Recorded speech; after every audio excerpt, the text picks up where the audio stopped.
We're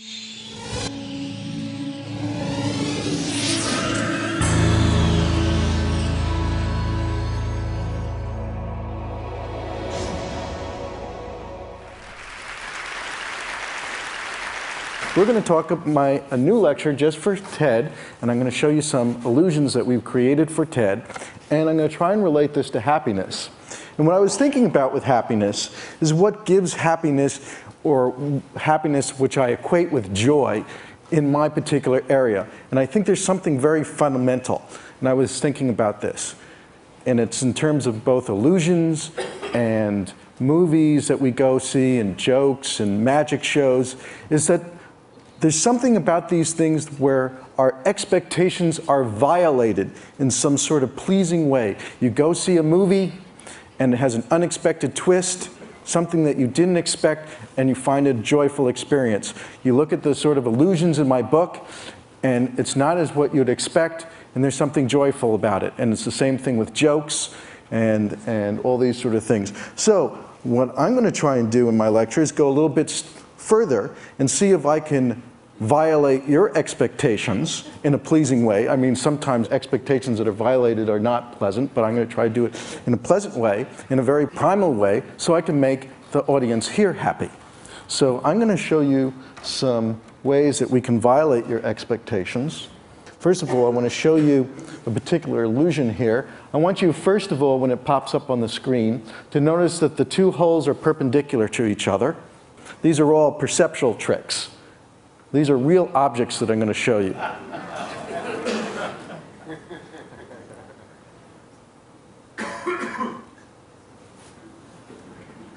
Now, I'm going to show you how it was done. I've looped the film here so you can get a very interesting experience. I want you to see how this illusion is constructed, and it's going to rotate, so you see that it's an inside-out thing. Now watch as it rotates back, how quickly your perception snaps. Okay, now watch it as it rotates back again, and this is a very bright audience. All right, see if you can stop it from happening, even though you know 100% it's truth. Bang, you can't undo it. What does that tell you about yourselves? We're going to do it again, no doubt about it. See if you can stop it from happening. No, it's difficult. And we can violate your expectations in a whole variety of ways about representation, about shape, about color, and so forth, and it's very primal. And it's an interesting question to ponder why these things, we find these things joyful. Why would we find that joyful? So here's something that Lionel did a while ago. I like these sort of little things like this. Again, this is not an optical trick. This is what you would see.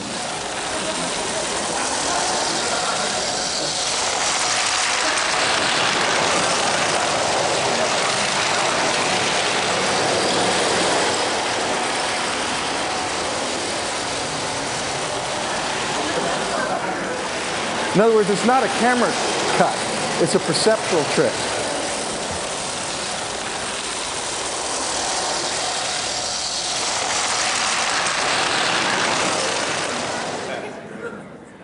Okay, we can violate your expectations about shape. How does that work?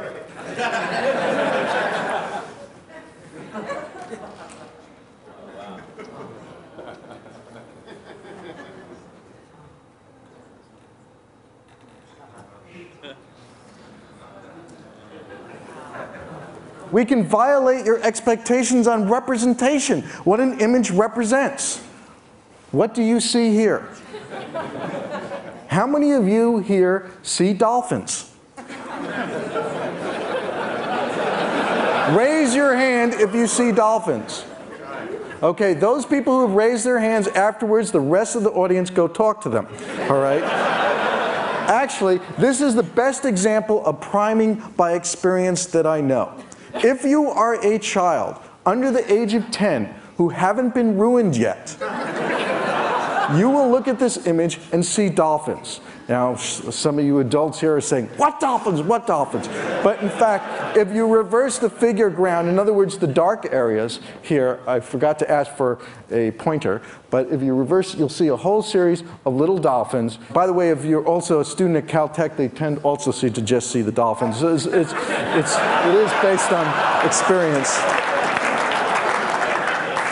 Now, something like this can be used, because this is, after all, a talk about design too. This was done by Saatchi and Saatchi, and they actually got away with this ad in Australia. So if you look at this ad for a beer, all those people are in sort of provocative positions, but they got it passed and actually won the Clio Awards. So it's funny how you can do these things. Remember that sort of... This is a joke I did, all right, when the Florida ballot was going around. You know, count the dots for Gore, count the dots for Bush, count them again. You can violate your expectations about experience. Here is an outside water fountain that I created with some friends of mine, but you can stop the water in drops and then actually make all the drops levitate. So this is something that we're building for, you know, amusement parks and that kind of stuff. Now let's take a static image. Can you see this? Do you see the middle section moving down and the outer sections moving up? It's completely static. It's a static image. How many people see this illusion? But it's completely static. All right, now it's interesting that when we look at an image, we see, you know, color, depth, texture. And you can look at this whole scene and analyze it. You can see the woman is in closer than the wall and so forth. But the whole thing is actually flat. It's painted. It's trompe-l'oeil. And it was such a good trompe-l'oeil that people got irritated when they tried to talk to the woman, and she wouldn't respond. Now, you can make design mistakes, like this building in New York, so that when you see it from this side, it looks like the balconies tilt up, and when you walk around to the other side and look, it looks like the balconies go down. So there are cases where you have mistakes in design that incorporate illusions. Or you take this particular unretouched photograph. Now, interestingly enough, I get a lot of emails from people who say, is there any perceptual difference between males and females? And I really say no. I mean, women can navigate through the world just as well as males can. And why wouldn't they? However, this is the one illusion that women can consistently do better than males in matching which head, because they rely on fashion cues. They can match the hat. Okay, now getting to a part, I want to show design in illusions. I believe that the first example of illusions being used purposely was by Da Vinci in this anamorphic image of an eye, so that when you saw from one little angle was like this. And this little technique got popular in the 16th century, the 17th century, to disguise hidden meanings, where you could flip the image and see it from one little point of view like this. So these are early incorporations of illusions, brought to its sort of high point with Hans Holbein's ambassadors. Hans Holbein worked for Henry VIII. This was hung on a wall where you walked down from a stair and you could see this hidden skull. Right, now I'm going to show you some designers who work with illusions to give that element of surprise. One of my favorite is Scott Kim. I worked with Scott to create some illusions for TED that I hope you will enjoy. We have one here on TED and happiness.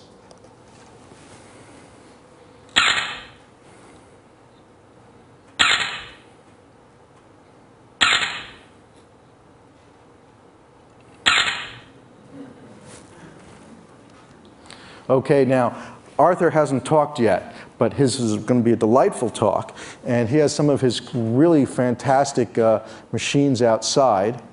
And So Scott created this wonderful tribute to Arthur Ganson.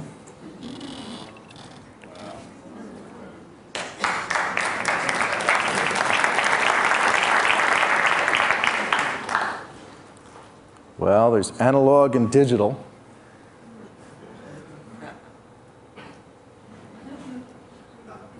Thought that was appropriate here. And figure goes to ground.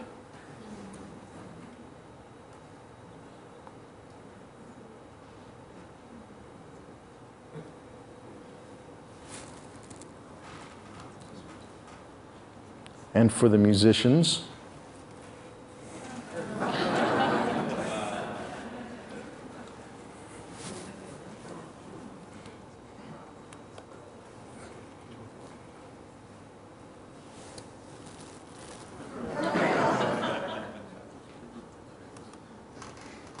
and of course, since happiness, we want joy to the world.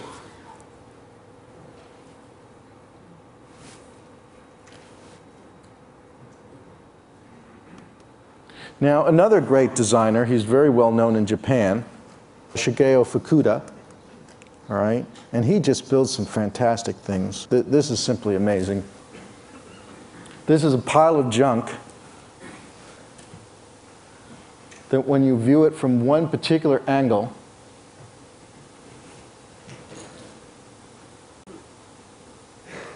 you see its reflection in the mirror as a perfect piano.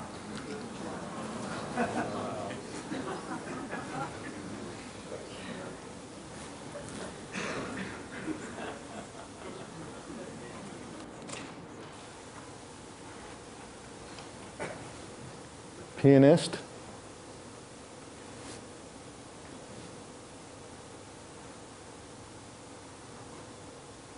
Transforms to a violinist. This is really wild. This is an assemblage of forks, knives, and spoons and various cutlery welded together.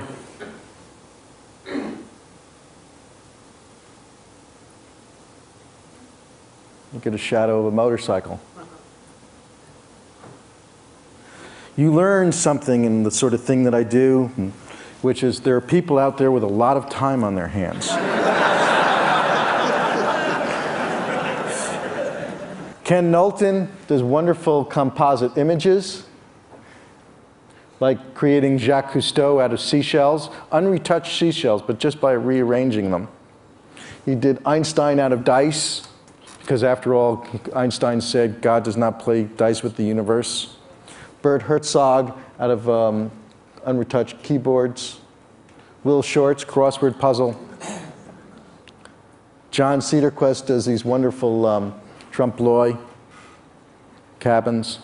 Now I'm going to skip ahead because I'm sort of running ahead. I want to show you quickly what I've created, some new type of illusions.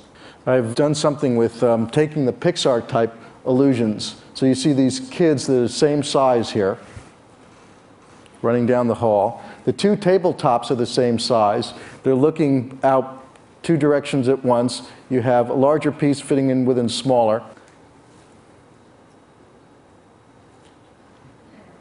And that's something for you to think about, all right? So you see larger pieces fitting in within smaller pieces here. Does everyone see that? Which is impossible. You can see the two kids are looking out simultaneously out of two different directions at once. Now, can you believe these two tabletops are the same size and shape? They are. So if you measured them, they would be. And as I say, those two figures are identical in size and shape. All right? And it's interesting by doing these, this in this sort of rendered fashion, how much stronger the illusions are. In any case, I hope this has brought you a little joy and happiness. And if you're interested in seeing more cool effects, see me outside. Be happy to show you lots of things. That was great.